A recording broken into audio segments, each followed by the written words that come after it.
the final teams for Collingwood, North Melbourne on Sunday. Let's look into it.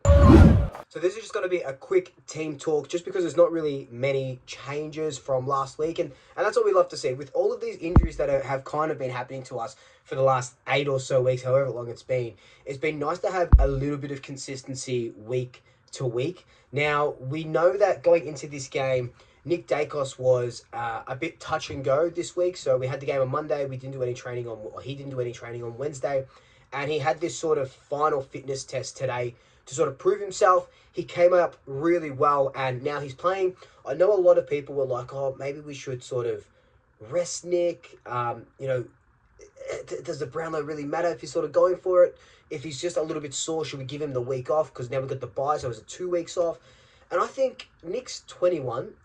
He's not going to want to rest, right? And Nick Dacos, being Nick Dacos, he's going to want to go give his absolute 100% because he had a bit of a low game last week, just because he was tagged. So I don't know if North Melbourne will sort of send a tagger to him.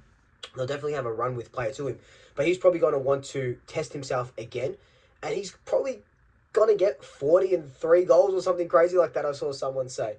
So I think I could see the causes of why we should rest Nick. But if he's good to go, he's good to go. Especially with a team like the Kangaroos, where they only came out today.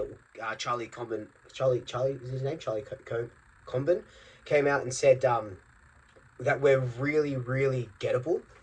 Now, this is a team that hadn't won since August last year. Just beat West Coast by a couple of points thanks to a so-and-so umpiring decision. So it's going to be really interesting. And like I said in my preview video, we know how we play against these other teams, where we sort of drop to their level. But hopefully we're not going to we're going to put this team to the absolute sword, because this is the games we need to be winning by 60, 70 points, because we need that percentage booster. And if Nick can play, Nick's going to play, and Nick's going to help us get that win and get that percentage booster.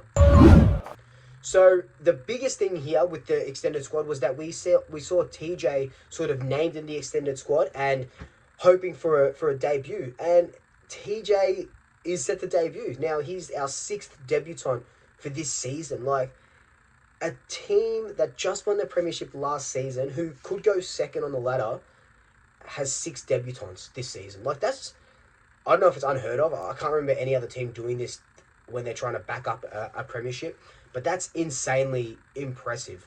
And for TJ to go from, he might not play this season, he's still got to put some meat on his bones and get a little bit bigger and stuff like that, to now people saying that he's just a carbon copy of his brother, CJ from the Hawks, and a little bit taller. It's insane. The growth has been absolutely insane. I thought that Markov might not get up because he strained his back in some training, in an early training today. So he still has to prove his fitness. So he may or may not play. He's about 50-50 at the moment. He's still named.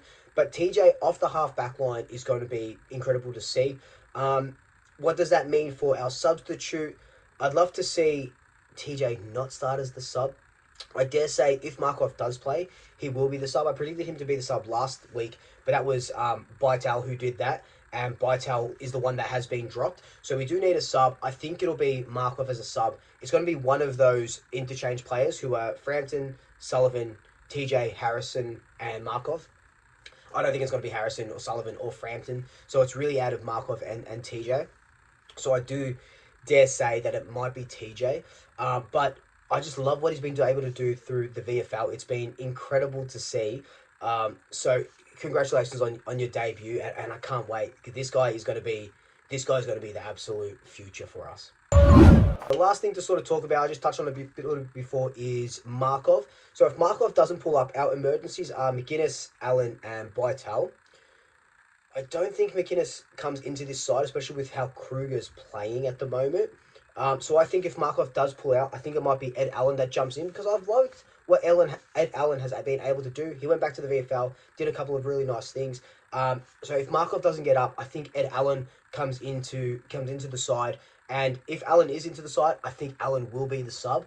And I'm just trying to really avoid having TJ as a sub, because I want to see him for a full game, especially against a team like North Melbourne. I want to see him for a full game and seeing exactly what he can do.